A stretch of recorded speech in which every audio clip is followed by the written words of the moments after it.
এখানে প্রায় 1200 হাঁস রয়েছে। এই হাঁসগুলো সারাদিন বিলের ভিতরে ছিল।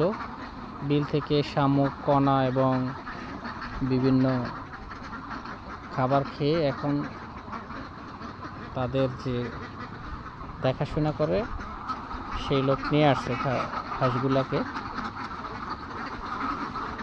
এই ডোবাটাতে হাঁসগুলা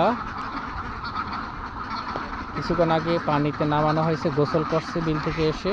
এখন একটু পরে এই হাঁসগুলাকে এই ঘরটার ভিতরে তারা রাখবে, এটার ভিতরে। এই যে দেখে খুব ভালো লাগলো, গ্রামীণ পরিবেশে এত সুন্দর হাঁস।